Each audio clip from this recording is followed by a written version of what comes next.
Good morning friends. MPPSC with Solanki channel में आप सभी का स्वागत है। Today I will discuss about 2018 GS paper first and part A. इसके 3 मार्कर्स का हम डिस्कशन करेंगे। पहला क्वेश्चन है कर्ण वंश। तो शुंग वंश के अंतिम शासक देवभूत की हत्या 73 ईसा पूर्व में वासुदेव ने करके मगध की गद्दी पर कर्ण वंश की स्थापना की।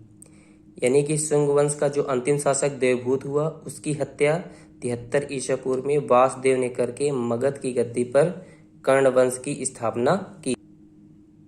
इस वंश का अंतिम शासक सुशर्मा था, जिसकी हत्या सिमुक ने करके सातवाहन वंश की स्थापना की। सेकंड क्वेश्चन है गौतमीपुत्र सतकर्णी। इसको हम इस फ्लो चार्ट में लिखेंगे। गौतमीपुत्र सतकर्णी पहला पॉइंट है सातवाहन वंश का 23वां महान शासक। एंड सेकंड उल्लेख इसका नासिक प्रशस्ति में है। एंड थर्ड बौद्ध संघ की अजकाल की तथा कार्ले के भिक्षु संघ को कर्णक नामक ग्राम दान दिए। यानी कि गौतमीपुत्र सतकर्णी ने बौद्ध संघ की अजकाल की तथा कार्ले के भिक्षु संघ को कर्णक नामक ग्राम दान में दिए थे। इसने राजराज तथा विंध्य नरेश की उपाधियां धारण की। एंड अगले क्वेश्चन की ओर हम बढ़ेंगे। अगला क्वेश्चन है मौखरी राजवंश के बारे में। इसको हम इस प्रकार रिप्रेजेंट करेंगे। इसकी स्थापना हरिवर्मा द्वारा की गई थी। इसकी राजधानी कन्नौज थी। प्रथम इसका जो मौखर राजवंश था उसका प्रथम शक्तिशाली शासक ईशान वर्मा हुआ, जिसने अपने नाम के सिक्के चलाए। कौन? ईशान वर्मा। इसका अंतिम शासक अवंती वर्मा हुआ। और इसी राजवंश से संबंधित है हर्षवर्धन की बहन राजश्री का विवाह कन्नौज के मौखरी राजा ग्रहवर्मा के साथ हुआ था। एंड अगला क्वेश्चन है रहेला अफ्रीकन यात्री इब्न बतूता मोहम्मद बिन तुगलक के शासनकाल में भारत आया था। इब्न बतूता ने अपनी यात्रा का वृतांत अरबी भाषा में रचित रहेला में लिखा था। यानी यह इब्न बतूता द्वारा अरबी भाषा में लिखित उसकी यात्रा वृतांत का एक पुस्तक है जिसका नाम रहेला है। इस पुस्तक से हमें मोहम्मद बिन तुगलक की योजनाओं का पता चलता है। यह पुस्तक 14वीं सदी के भारतीय राजनीतिक, आर्थिक तथा सामाजिक स्थिति का वर्णन करती है। एंड हम अगले क्वेश्चन की ओर बढ़ेंगे। अगला क्वेश्चन है राजकुमार शुक्ल। तो राजकुमार शुक्ल के अनुरोध पर महात्मा गांधी चंपारण आए थे। दिसंबर 1916 में जो कांग्रेस का लखनऊ अधिवेशन हुआ था। दिसंबर 1916 में कांग्रेस के राष्ट्रीय अधिवेशन में बिहार के किसानों के प्रतिनिधि बनकर वह लखनऊ गए। वह चंपारण के किसानों के हितैषी के रूप में कार्यरत रहे। एंड अगला क्वेश्चन है जैकोबिन क्लब के बारे में आप लोग जानते हैं। यह फ्रांस की क्रांति के दौरान यह उग्र वामपंथी विचारों वाला एक गुट था। कैसा था? उग्र वामपंथी विचारों वाला। इस गुट की बैठकें पेरिस के जैकोब गिरजाघर में होती थी, अतः इसका नाम जैकोबियन पड़ा।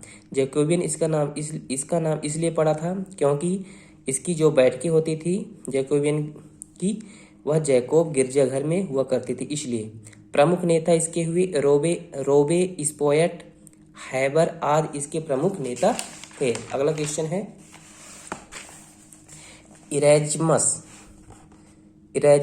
इन्हें रॉटरडैम के इरास्मस नाम से भी जाना जाता है। यह एक डच ईसाई मानवतावादी प्रवृत्ति के थे।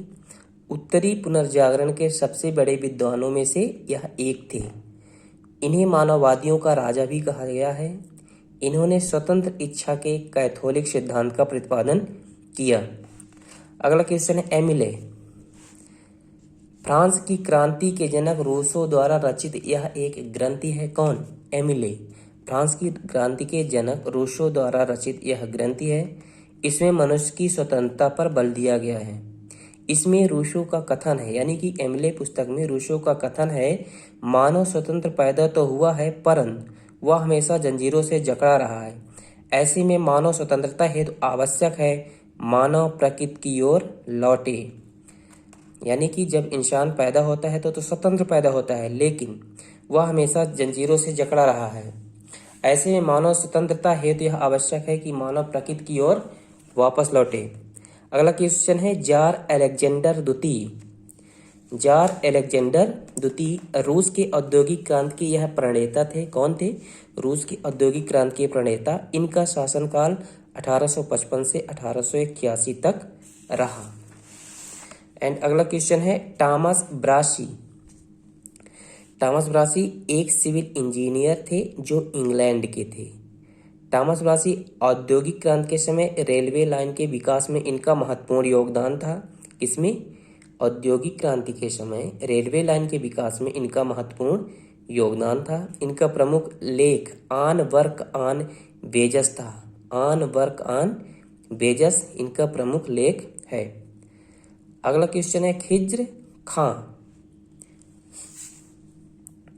तो यह सैयद वंश का संस्थापक था। कौन? खिज्र खां सैयद वंश का संस्थापक। इसका जो कार्यकाल था 1414 से 1421 ईस्वी तक था। कभी भी सुल्तान की उपाधि धारण नहीं की, है ना।